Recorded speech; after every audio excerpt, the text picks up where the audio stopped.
Live from the Panera Studios, it's the Reading with Robin show, brought to you each week by my friends at Panera Bread, where it's food as it should be. 100% is 100% clean.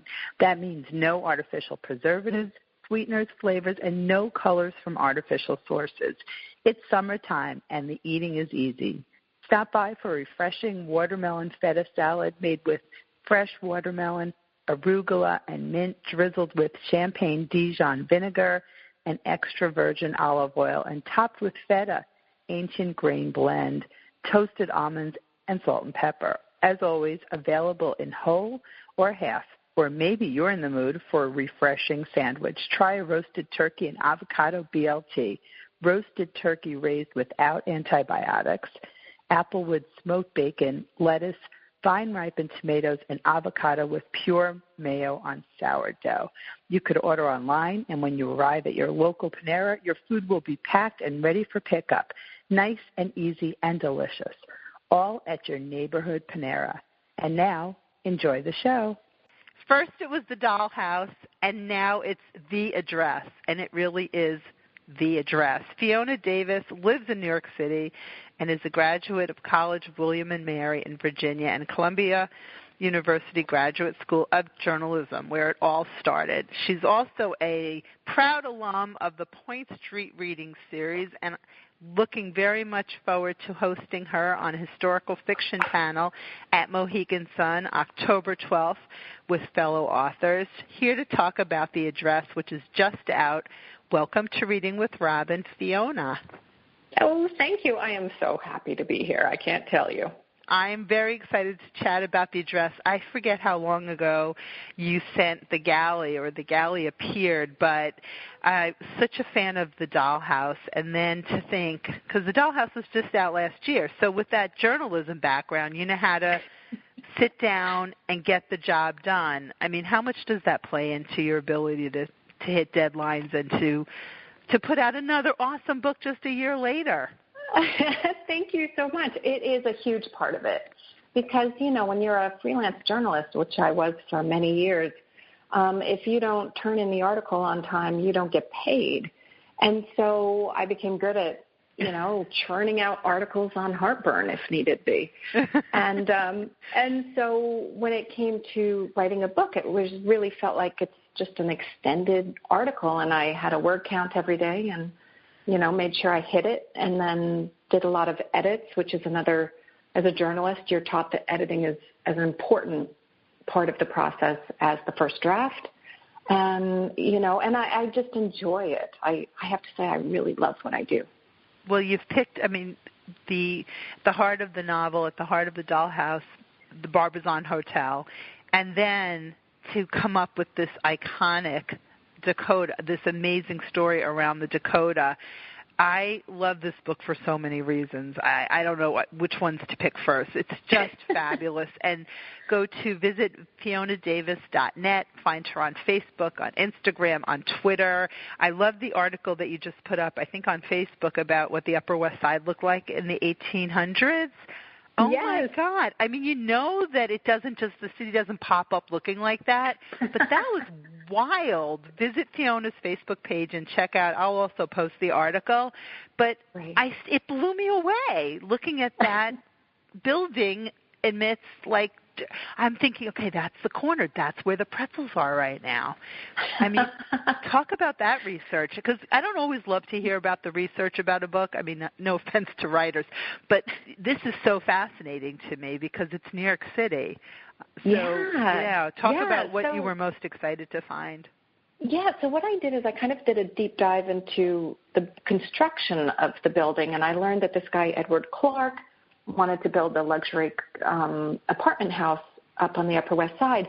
And keep in mind, at that time, a local newspaper described it as full of rocks, swamps, goats, and shanties. Crazy. And so there was nothing there. And on top of that, the terrain was really rocky and uneven, unlike other parts of the city, which were a little more flat. And so they'd graded the streets, but it was up to the owner of the property to regrade his property, so it was even with the streets.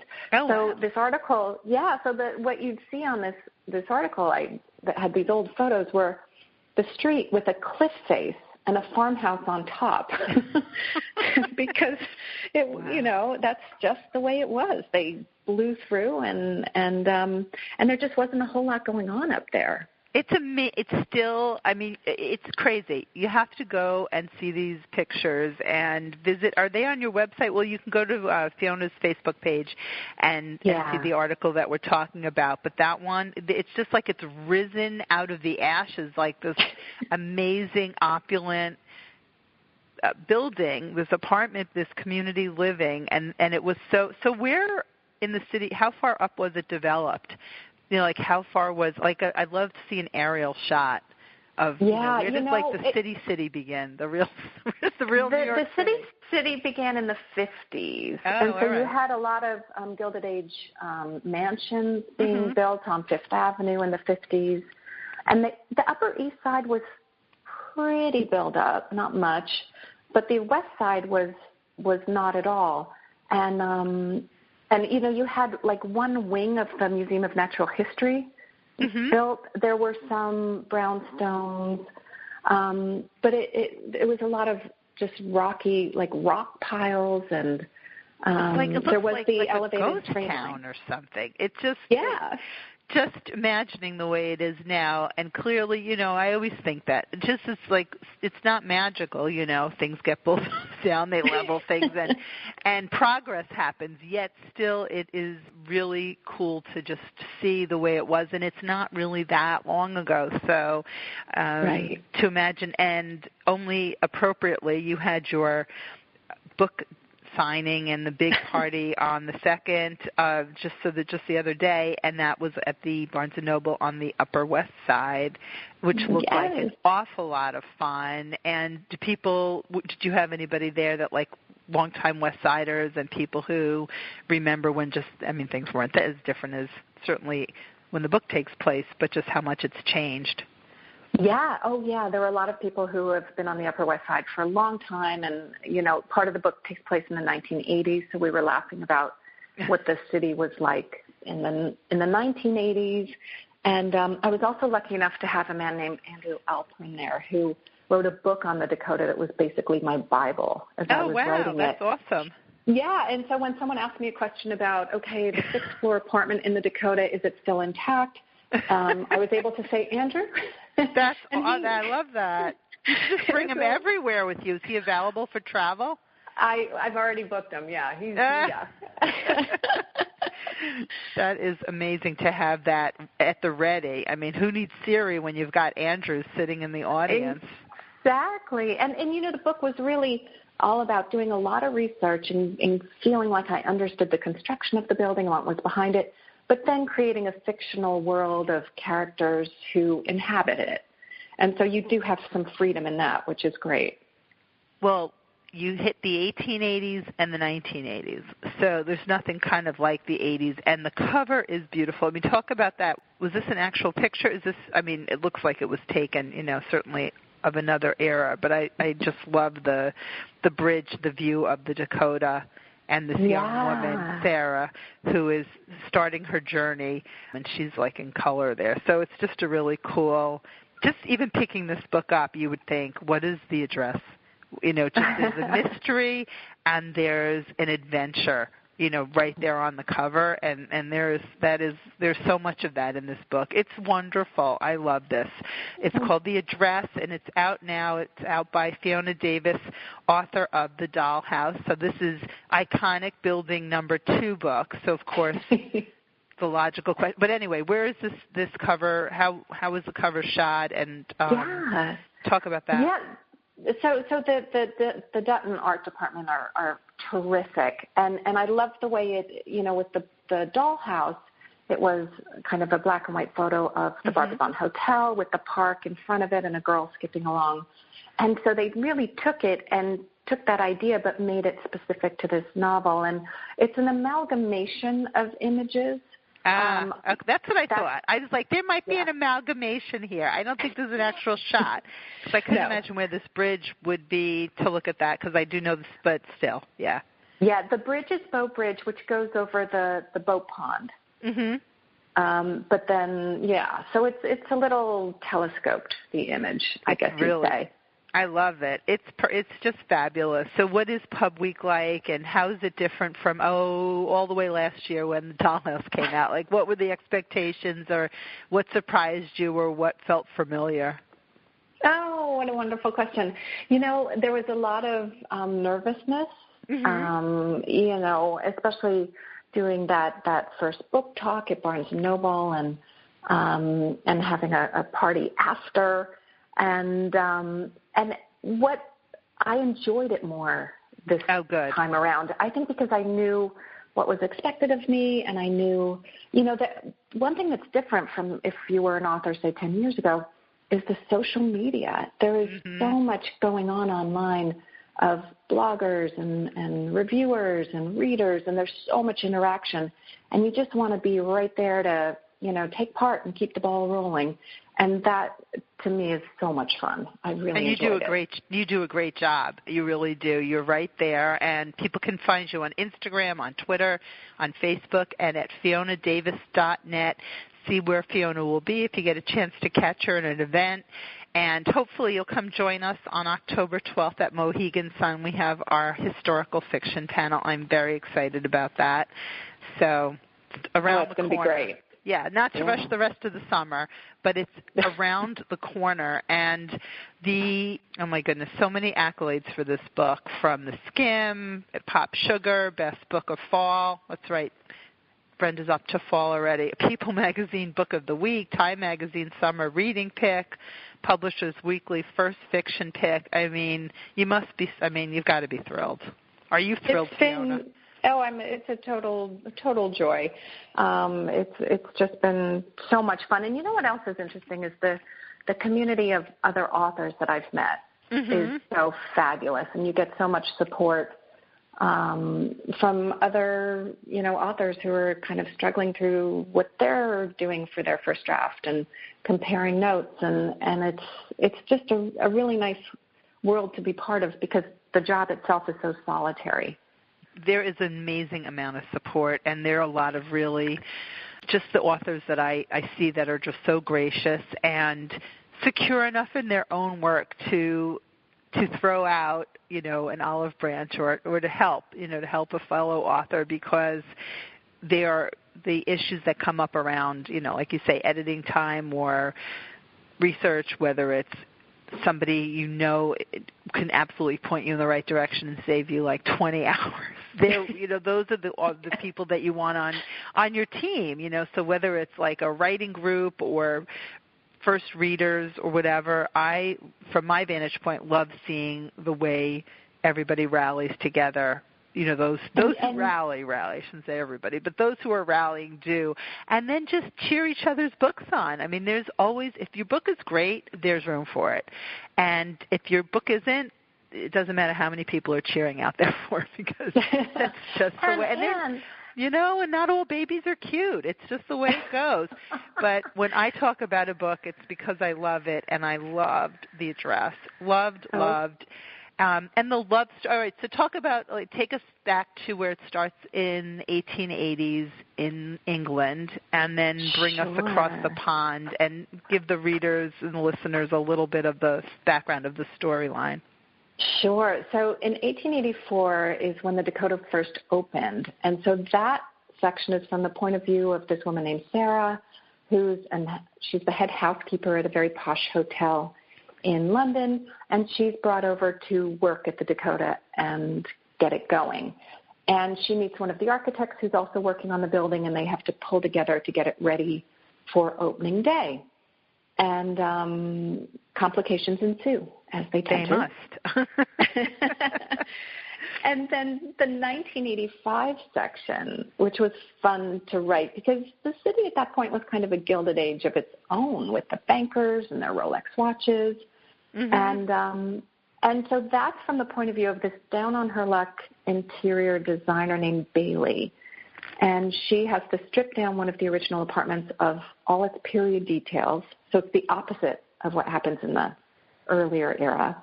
And she's replacing the mahogany and the carved plaster ceilings with faux marbling and floor-to-ceiling mirrors which is, kind of typical of that time. Mm-hmm. And that's actually based on a true tenant who stripped down an apartment, much to the chagrin of the co-op board at the time. Well, reading that and she's sort of following, what the owner of the apartment, who's a relative of hers, wants, but the painful in just thinking of the woodworking and the mirrors and the moldings and just the opulence and all, but there's a place where these pieces can be stored, right? I don't know which part, and I know you've been, so talk about which parts you sort of took from a visit or what you know to be done that's been done with these apartments, because, as somebody who really, really appreciates that kind of amazing, woodworking and artistry, I was like, oh. Live in the Hamptons if you want it to look like that, but not at the Dakota. I know. And, I was lucky enough to get a look at Lauren Bacall's apartment. Oh, wow. That is lucky. Yeah. And that had all the period details, the fireplaces, and it's a beautiful, beautiful apartment. And I also got kind of a basement to top floor tour, where in the basement you have this storage area where all the claw-footed bathtubs are in one area. Oh, so they were there. Doors so are in another. Oh, okay, yeah. Yeah, so these days, if you do change an apartment, you have to keep everything intact and stored in the building. Oh, that makes me feel a little bit better. That's good to know. Because, in the book, the idea was, when things come around, as they do, people can just sort of, go downstairs, do a little shopping, and you have like a bazaar down there, it sounds like. So all of the original pieces are stored. And it's not, again, not that long ago. I mean, so much has changed, but really it isn't all that long ago. So that's part of the deal, to keep the integrity of the original of the building. Yes, exactly. Yeah. Wow.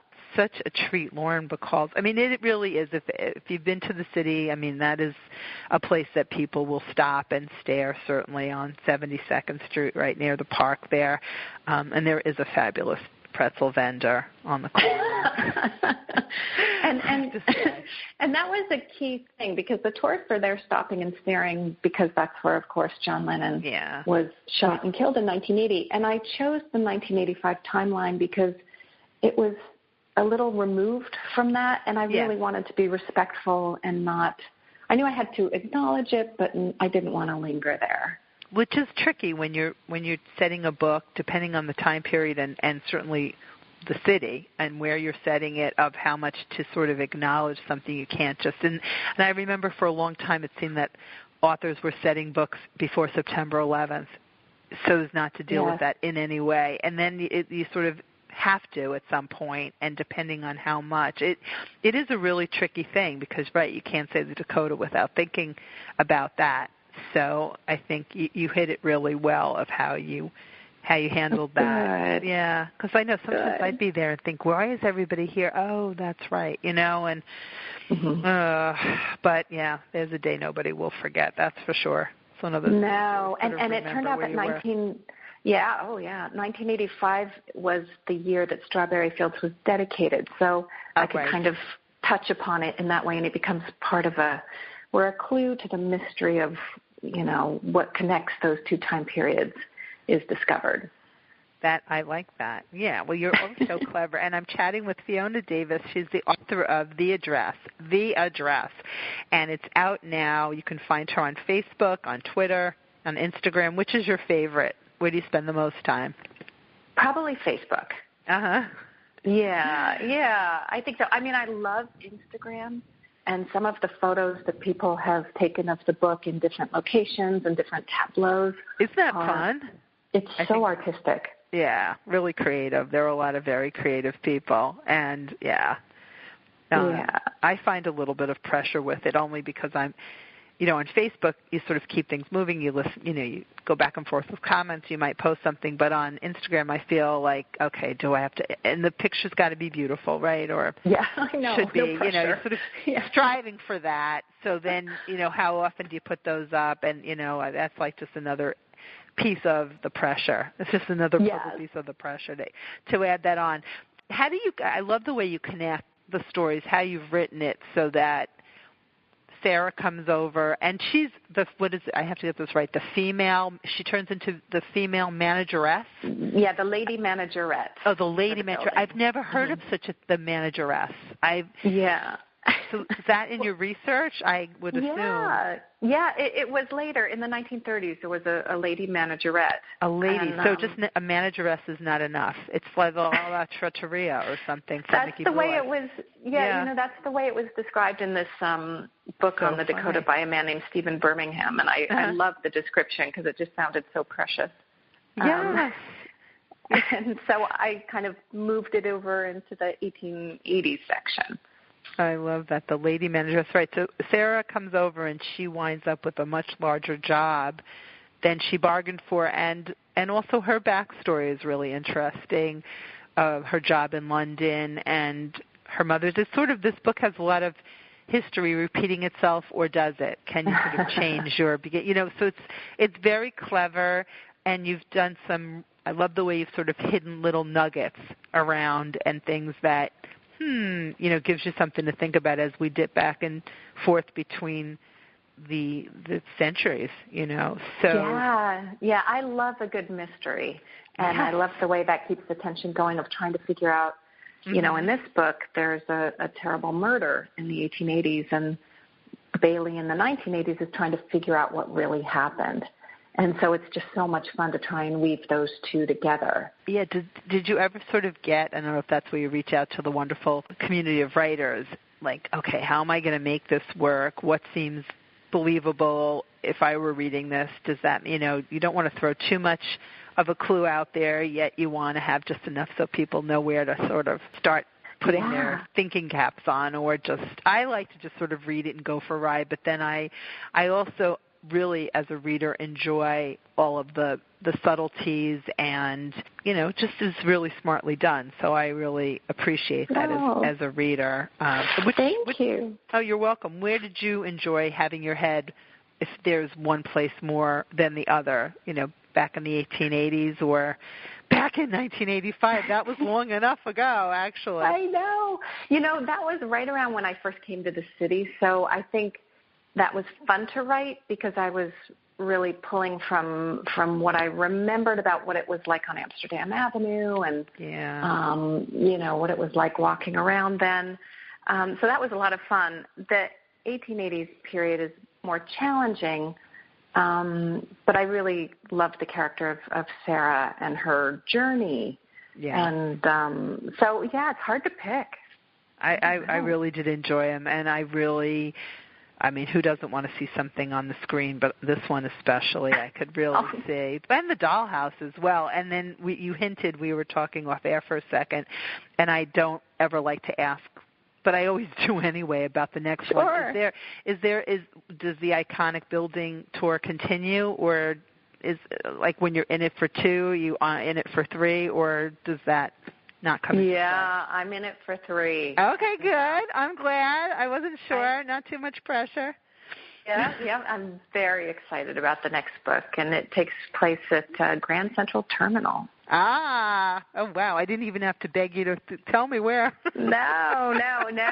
And it's a lot of fun. I found out some really remarkable and surprising things about the building, which I think will make it unique. It's not about a train engineer. Okay. There was a lot going on in that building. So, Wow, that's very cool. Well, I think the mayor needs to announce a Fiona Davis New York City Iconic Building Day or something. Really, it's only fair what you are doing for tourism. You could have like a tour going on, like the Kramer bus tour or something. You can go around to all of Fiona's books because these are amazing buildings. Can I put in a bid for like the Flatiron next? Like which? Oh, Well, you could do like a contest. Which buildings would you like to see Fiona fictionalize in book number 4? Oh, I am very excited about that and thrilled. Now, for the address, this is a great book club pick, and I love to highlight the ones that are. Do you hear from book clubs? Is this something that you like to, to meet? Yeah, and I love to do them either by Skype or if it's nearby in person. It's so much fun. There's just nothing like it. This is a great one to pick. This is a great one to pick. Yes. I mean, how nice would it be if they would just, sort of open up the gates and allow you to have the address book club tour and book club at the Dakota. Oh, I know. That would be a dream. Maybe at the pretzel stand on the corner. That might be more of a reality. Sometimes you take a grandiose. We've got the food covered, so that's right. You totally would have the food covered. I know. Well, it's such a treat of a book, and I know you're going to be also. Is it RJ Julia? Where is your tour taking you? Okay, you are at RJ Julia. There is a lot going on. We just finished the launch party. Yeah. Which was, I don't have my computer open, or I would use them.